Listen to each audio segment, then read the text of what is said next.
First of all, thank you very much to AKI for inviting me here. I'm very pleased, very honored to be here. And also, I would like to congratulate, actually, AKI because they've done a tremendous job in the past 4 or 5 years in putting the Korean industry all over the world, in Asia, but also in the United States and Europe. So congratulations to AKI. So what I would like to do is just give you an overview of what the presentation is going to be. I'm going to have 2 parts of the presentation. The first part is going to be what happened 30 years ago when I first came to the Korean market in 1985. And the second part will be how the US market is looking at Korea, how the US market is divided and composed so that you, in turn, can maybe look at tackling that US market, because I have no doubt that in the next few years, the Korean industry is going to go beyond its borders. So, before I do that, perhaps what I could do is just tell you a few words about me, although they've been very well presented by our chairman, Helena. 40 years in the business. I was the VP of Asia Pacific and lived in Singapore for many years. When I first came into the region was in 1984. Of course, at the time, China was just opening up, and it was one of our most important markets. But we also looked at this particular market called Korea, and we were looking at this as it's a closed market, it's a small market, talking about 1985. There's not a lot of management expertise and knowledge in the trade show industry. But then again, as Reed, we were the only international company really looking at this market, because before us, the British were active, but not throughout the region, but not specifically in Korea. The Germans at that time had not yet started their expansion, which they did in the 80s with Dachema and all those nice shows and so forth. So, what is interesting in my second position as IDG World Expo, you heard our German friend preparing and exposing IFA, and they said, one of them said, the only thing is Apple doesn't go to trade shows. And you're right, today. But during my time, we did a show called Macworld in 22 countries. And Apple was right, center, and definitely all over the place, but not in Korea. It was a little bit too early for Korea. The next one, I launched Creative Expo, which is what I do today. Today, I work with several show organizers in the United States and elsewhere, including Germany and including Japan, in trying to make their show very international by bringing foreign exhibitors to their show, foreign visitors to their show, or if they're strong enough in their home market, is to take it outside the home market. But enough about me. Let's talk a little bit about Korea 30 years ago. So before I go into that, actually, I would like to ask a few questions to the audience. You've been very patient today. You've listened to fantastic, very, very informative presentations. What I'd like to do is to get a little bit, ask you some questions. Please answer those questions. If you don't, I'll insist. So perhaps the first question I would have is that who in this room has been in business for more than 10 years? Please, show me. All right. Who has been in business for more than 20 years? Okay.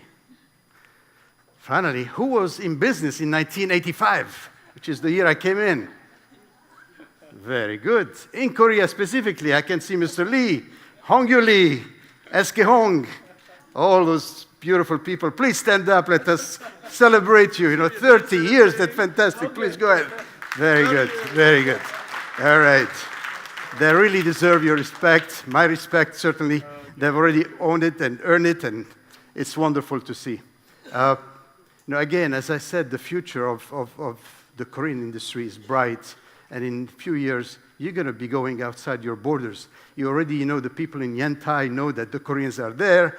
The people in, by the way, where's the lady from? Thailand.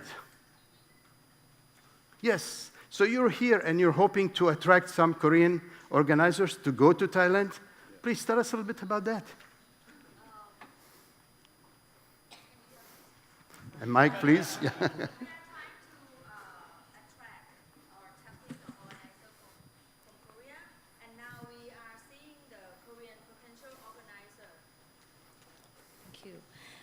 They are more focused in Southeast Asia or ASEAN country right now.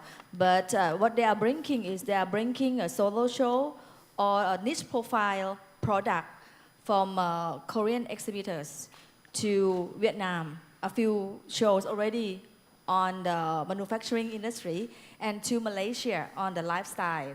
In Thailand, 5 years ago, we host the KOTRA, bringing the country presentation called Korean Entertainment Week. At that time, the government of Korea are now promoting the cultures, K-pop and so on.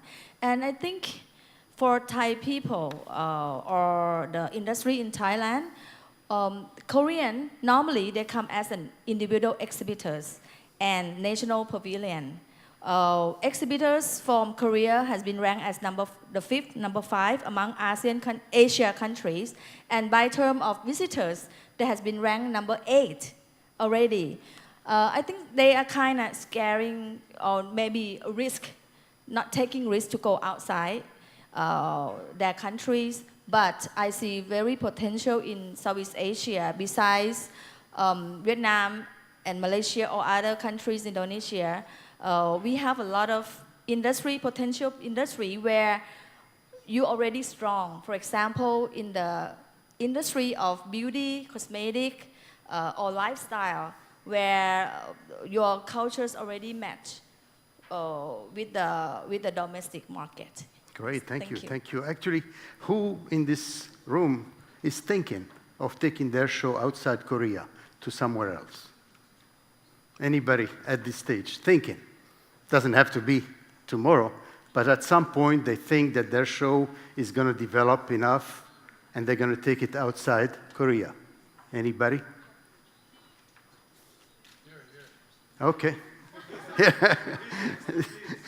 He just doesn't know it yet, right?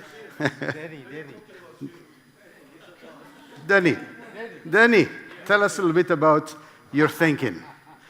I understand that you're thinking about taking the show outside of Korea.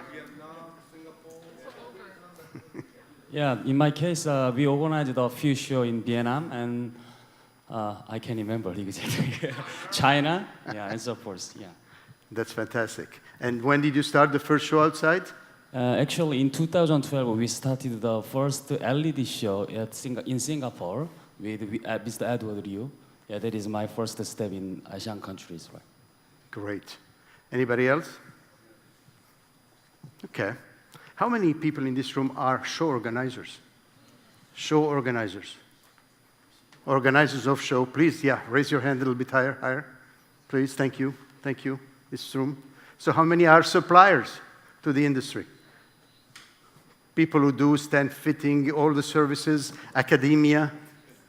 Nobody, that's great. I believe that.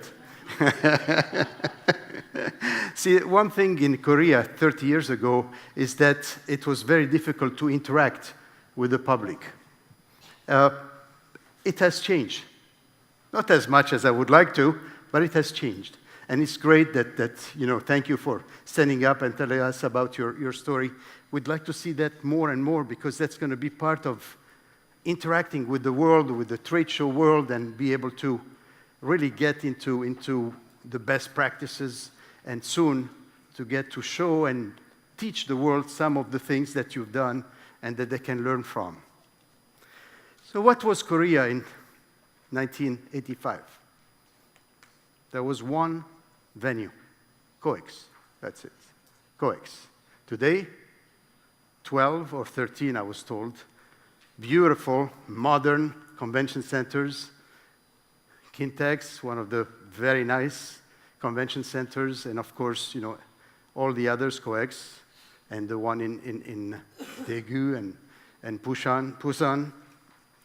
Very, very interesting, and I think that's going to be, a key factor to help the industry grow. I make a parallel, just for your information, of a country that is held back because they do not have the beautiful facilities that you have, and that would be India. India is about to explode. Their industry is restrained because they do not have enough convention centers. So you're in a very good position here. 13 convention centers is a great choice. You go to India, any organizers that wants to go to India, they cannot go to Delhi, they cannot go to Mumbai. It's very, very old infrastructure.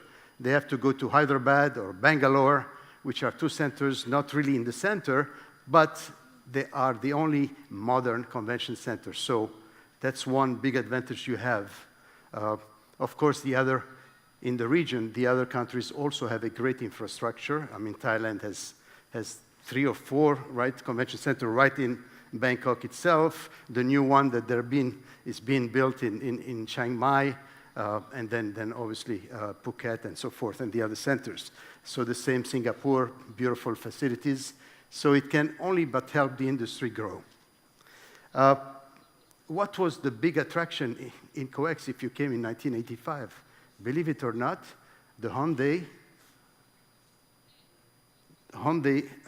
department store was the big thing. There was nothing else to do. If you wanted to have dinner, you had to go to the Sheila Hotel. You had to go downtown to have dinner. There was just nothing, no infrastructure. Look at today.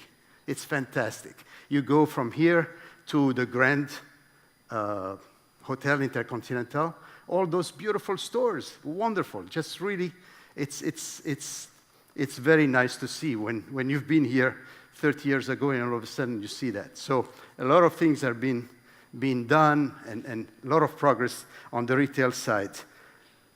Some of the industry, Samsung was important, but not that important today. At the forefront, Apple just has to think every step of the way, what is Samsung going to be doing? Apple is forced, despite the competition with Samsung, to use Samsung for their semiconductors. Back in 1985, the semiconductor industry was almost inexistent. But there was a will. There was an organization called ETRI, E-T-R-I, that decided that we're going to build the best semiconductor and the newest semiconductor, and they invested, and today Korea is number 1. The competitor is not the United States or Europe, it's Taiwan. That's fantastic. Big achievements. What was the car situation at the time? Well, there was one car in 1985. You maybe remember your father's, mother's, the pony. That was it, the pony. So what a change today. Hyundai is everywhere, around the world. Hyundai is at the forefront. Hyundai has some of the best products. So good that I even drive a Hyundai, personally. It's so much better than the rest of the cars. What an achievement. It's fantastic. Visas to the United States. You had to go spend a full day in line to try to get your visa in order to get to the United States. One full day in line waiting for this consul to ask you, why do you want to go to the United States?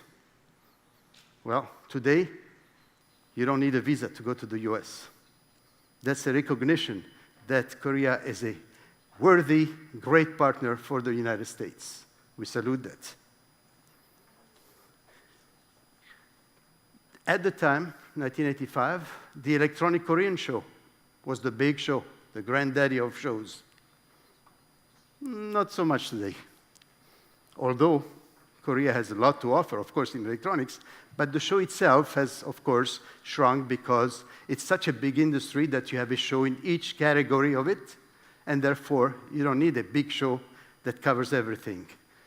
In the United States, we just wonder how the United States has the Electronic Consumer Show so big and remains so big. It's testimony to the good team that does it, because it does take a lot of acrobacy in order to stay at the forefront with such a large show. Today, the big show is the car show, machine tool show, some great shows again. But there's one thing lacking: the international interface, the international participation, the international involvement. Why the big companies that buy shows in Singapore, in Thailand, in China, in Japan, why are they not buying here in Korea? I predict that's going to change in the next few years. That's part of a cycle, and I think the Korean industry has reached that part where very soon you're going to have a lot of interest from the people like UBM and Reed, although Reed is here and one of the first, but they will want to grow, and once the market matures, they are ready to invest and to buy. That should be good for all the organizers here. That means next time I come and speak here, there will be a lot of rich people. That's good. Then one thing that has not changed, which is good, the casino, the Walker Hills is still there doing its job. So that's good for the Japanese that come here and the Koreans who want to play. Fantastic. So that's where we are in 1985. Why don't we talk a little bit about the future?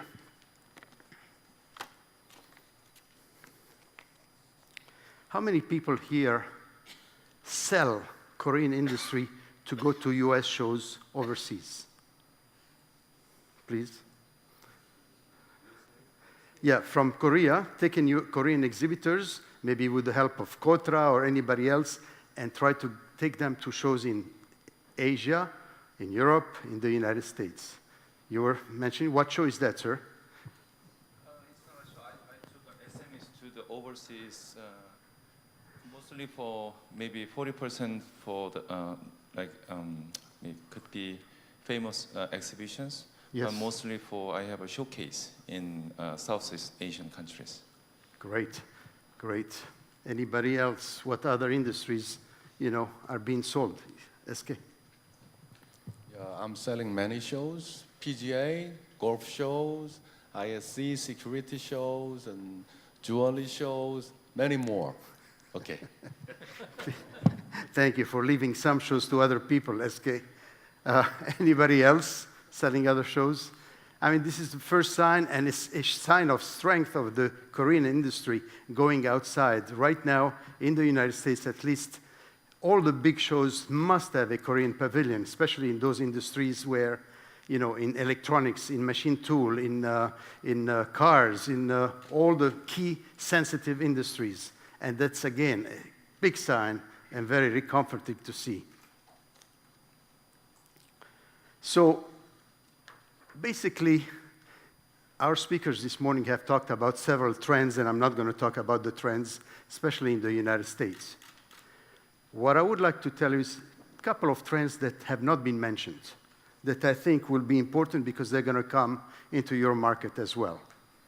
And one of those is, perhaps because of the figures that Skip this morning told us, and Jens have told us as well, which is the cost of exhibiting. In the United States, Skip said 39% of the $1 full of the marketing budget goes towards the space itself. And then the rest, 61%, is for the booth construction and for the hotel and entertainment and so forth. That's a big chunk just for the space. 30 years ago, that was maybe 23, 25%. I remember at Reed, we calculated that as well, and we always gave this pitch saying that, why don't you come to the show? And say, well, it's too expensive. Well, it's only 20, 25% of what you're going to spend. So we're not the problem. The problem is the 75 other. You can maybe reduce that. You can take maybe not the first class hotel and get some savings. Maybe you don't have to have the whole team travel, maybe only 3 of them instead of 5. So these were the type of discussion we were having. But because of this today, and I think our German friends said around 25 or 27%. Yeah, yep. So still very high. So there are some trends that are developing that we're watching because of that. One of the first trends is, instead of having a traditional exhibition, the way we know it, you sell the space and people, and you try to push them to take more space and so forth, there's spaces, there are shows where you don't have that luxury. Anybody, whether you're a big company or a small company, you're going to take the same space. And it's going to be pre-furbished. And you will not be able to compete because of the nice decoration. I'm sorry, Bruno, for that. But that seems to be one of the trends, so that might impact a little bit your business long term. So, but that allows the exhibitors to compete, first of all, on equal footing. It allows them to say, you know, I might be a startup, I might be a small company, but IBM near me is the same space. So it's not because they're big that automatically they're going to get the big prices, the big orders, the big attention. So that's a big trend here. In the United States, there are companies like Gartner who have done that. There are others that are doing it in Europe. Companies like EasyFare, that we all know, with our taxis, that have done that very effectively. They give a cheap alternative to companies, or they serve as a second city alternative. In other words, if there is a big show in Busan, in Seoul, then maybe a kind of show like this where everybody is treated the same can be taken place in Daegu or in Busan. So that's an alternative. The second trend is that, again, we saw everything we said during the whole day is that you got to give value to the exhibitors for them to come back. Well, one of the biggest value is the matchmaking part. The matchmaking has developed in the past 5 years. There's almost a good majority of the shows have different ways of doing their matchmaking. And when you're an overseas company coming to the United States, the first thing you want to know is how you're going to get distribution in the United States or any other country. So it becomes imperative that the shows in the US are able to provide those companies that are coming with people distributors that could fulfill, become their distributor choices so that the companies can at least fulfill one of their main objectives. I assume the same thing. When we come, or when there is a foreign company coming to Korea, the very first thing they want to see is how they're going to distribute in Korea. We know that when I came to the US, to Korea the first time, again in '85, who is going to sell my exhibitions? Who's going to be my partner in Korea so that I become successful? We happen to be very, very, very lucky because we found the gentleman sitting here who became our partner, and he's done very good for himself and very good for us. So we're very happy for that. I see the lady from Malaysia here. Would you like to tell us a little bit if you hope to attract more Korean companies? Yes, please. Hello, everybody. We actually have quite some trends also of a Korean company coming into Malaysia. And just last week, we have Expos. Together with a local, also there is a Fish Cafe show in Malaysia. Although small, but I believe there's potential for it to grow. And we are developing or coming up with more venues in Kuala Lumpur and in different states of Malaysia to cater for a growing industry of the exhibition. So we do have a lot to offer in Malaysia at the moment as well. Thank you. Thank you. So getting back to our topic, thank you for that answer. The last trend that I'll talk about is what we call the Hosted Buyers Program. It goes something like this. Instead of having huge exhibitions, there are people that have expertise in one industry. So they might not have the possibility of doing a big exhibition at the beginning. But what they can do, if they know their industry, they can bring together a small group of buyers and a small group of sellers. The sellers are the people who pay the bill. The buyers are obviously coming free of charge, paid, everything paid by the organizer. Hotel, accommodation, as well as food, transport, air travel, transfers, everything. But the key there is that you invite 40, 50, 60 people, not much more, sometimes hundreds. The biggest one are 200 because you don't want to become a big exhibition.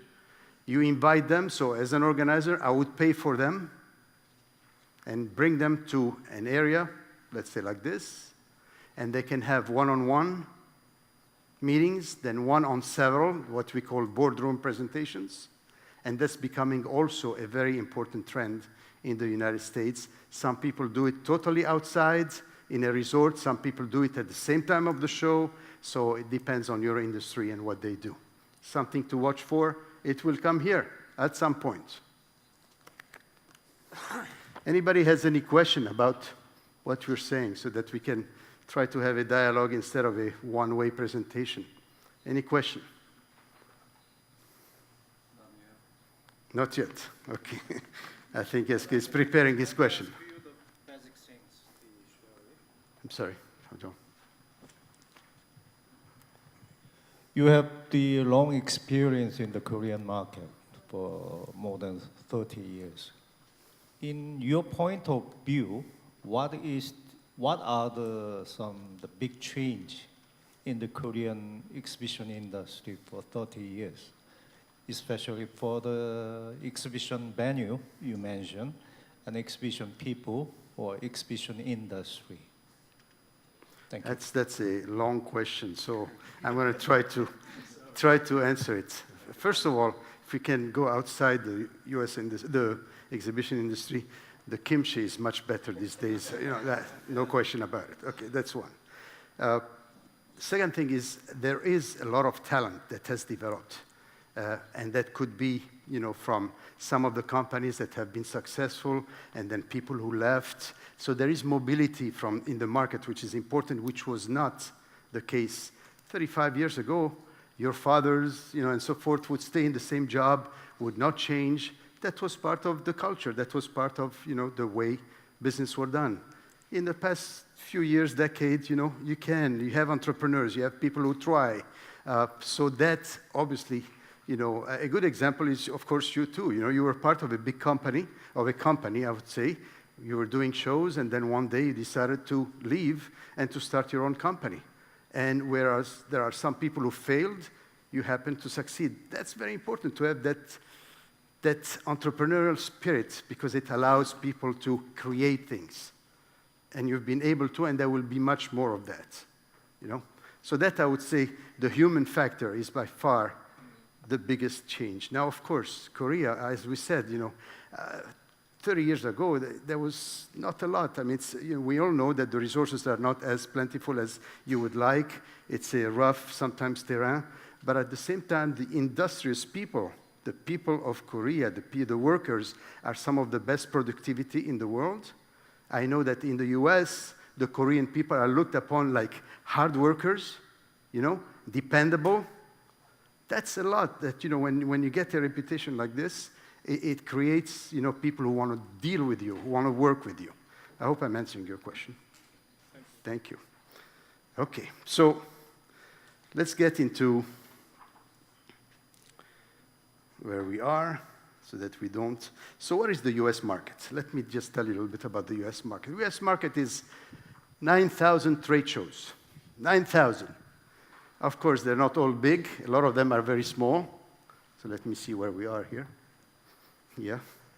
Time to update you. You've been looking at the same slide for a long time. 9,000 events. And the market is split between what we call the for-profit shows.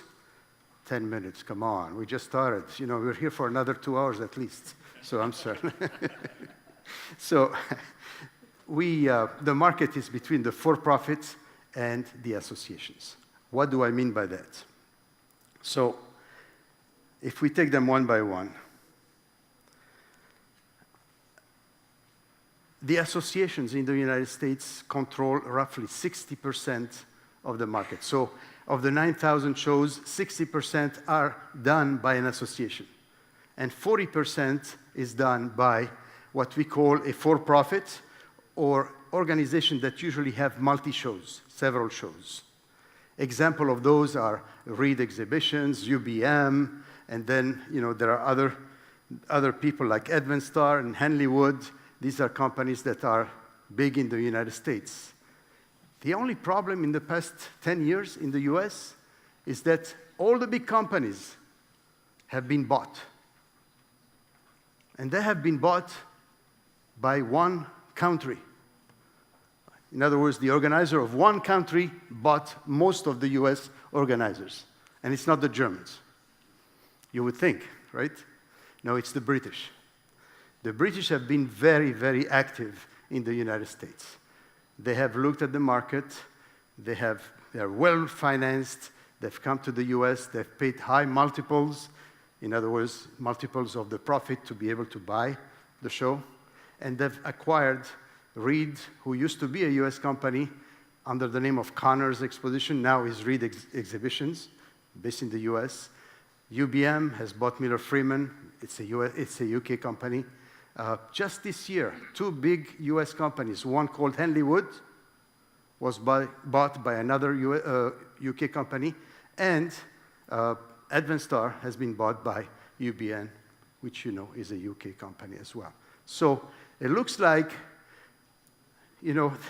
there's only maybe a couple or three big US companies, independent, based in the US, that do business worldwide. Diversified, I don't know if you've heard of this company. Keep that company in mind, because that could become a partner one of these days. And the other one is E.J. Krause. For those of you who know E.J. Krause, they've been all over the world, mainly with a big base in Russia, in China, in Mexico, and a little bit of course, in Korea as well. So these are the only one there. The reason I'm saying this is because if you're looking to tie up with a US company, usually the for-profit companies are the most aggressive one, the one who want to do joint ventures, who want to be able to expand. When they have a good show in the US, they immediately think, where can I do this show outside the US? They'll go to Europe, Asia, Latin America, China, everywhere, if they can, if they see that there is a profit. So that's the mentality. Unfortunately, that section is less and less attractive to, let's say, Korean organizers who are looking to tie up with US. But there is another side. There is another side, which is the association side. We said there's 60%, so let me tell you about this portion of the market. 60% of 9,000 is a big number. And the majority of the association only produce one show usually, maybe two at the most. So it's not like you can go to Reed and say, you have a fantastic motorcycle show, and we have a motorcycle show, maybe we can cooperate. Or you go to UBM and you tell me you have a great construction show, and we want to do a construction show, and you cooperate. That is not possible. What you have to do is to be able to see what is the association that has the show in your field, and try to approach them with the following big obstacles. Very often, as you know, those associations are owned, managed by a board of directors, and the board of directors and the managements have little or very little experience in international. In the US, unlike Germany, UK, and some of the other European companies, or any European company, as soon as they produce something, they have to look outside their borders to be able to expand. In the US, unfortunately, the market is very big, or fortunately for some. It's very big, so they have less incentive to go out. And when they have an incentive to go out, they don't have the expertise to do it. Or they, even in the case of the associations, they don't have the mission to do it. In other words, the association can be just to develop the US market. They cannot move and do anything outside the US. So that restricts those 60% of the 9,000 shows into really a handful of shows. That leaves still some example and some exceptions. The exceptions are shows like that you probably know, like IAPA, which is the amusement park show. They go all over Europe. They've been, I'm sure, in your facility and your facility. NBAA, which is the National Business Aircraft Association. Again, an important association that does show in everywhere in the world.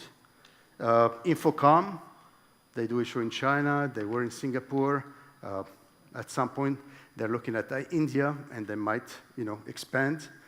AEM, which is the construction show, they do their shows with basically Munich, and them have decided to go around the world and do the show together. ASIS, which is the security show, they do an event in Asia, one in Europe, one in the Middle East. SEMI, of course, very successful SEMI here in Korea. Anybody from SEMI here? SEMI Association? No? Too bad. They're a successful example, very successful. So there are exceptions, and there are every year a few, not a lot, association, mid-size, that are looking to go out and looking for a house to be found in Asia so that they can hold their exhibition. So how do organizers look at the outside from the US? There are 3 ways to do it: the go it alone, the licensing approach, and the joint venture model.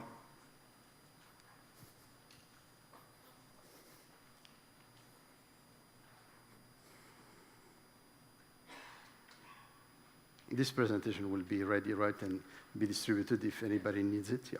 So if you want to, please contact your AKE, and the presentation will be sent to you. So what is the go-it-alone strategy? Well, obviously, I think the Germans are very good at that. They're strong enough. They have the resources, and they decide that when we're going to do it together, ourselves. We can control the process from A to Z, which is a very good, of course, strategy when you have the resources, when you have the desire, and you have the management to do it and the knowledge. So in this particular way, the go-it-alone, the risk is very moderate for the organizer, and the control is total. So they have control on anything they want to do. They don't have to share anything. They do it the way they wanted to do it. Very good. But not everybody can do that. The second way of doing business internationally from the US point of view is the joint venture, which is what you're used to. I have a show. I want to bring it to Korea, and I'm looking for a partner to do it. And then I will look at, what you bring to the table. You have experience. You will do the attendance promotion. I will do the international attendance promotion. You will do the local sales. I will do the international sales. You will do the logistics. I will do part of the conference. I will bring the international speakers. You will bring the local speakers. That's the usual formula. Everybody knows, has done it.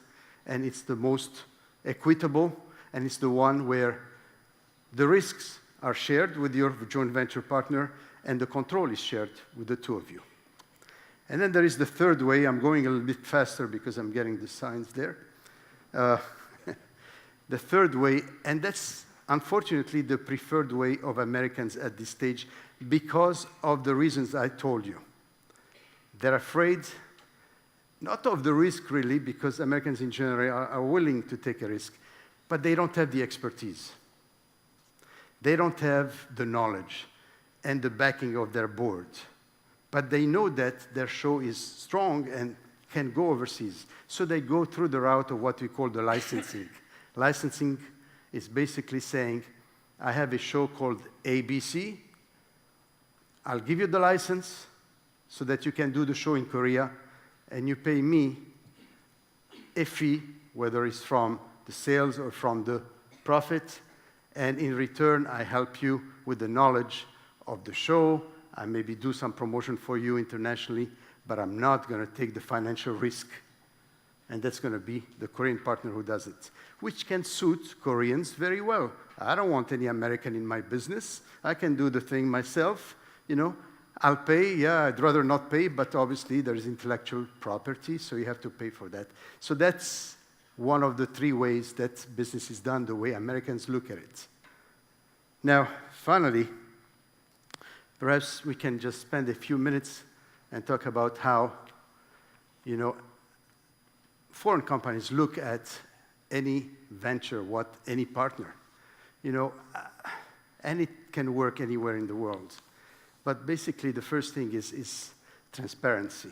I mean, when you're going to have a partner, you want to make sure that this company is transparent, that you know who owns it. It's clear who owns it, you know, and not like in some places where, you know, oh, he owns it, but the son of so, there's a hidden owner that we cannot tell you. And so that's immediately, you know, people back off, or foreigners back off, because they don't know and they want to know who they're going to be doing a joint venture with. They have to be financially sound. That goes without saying. You cannot do a deal with a company that is going to go bankrupt tomorrow.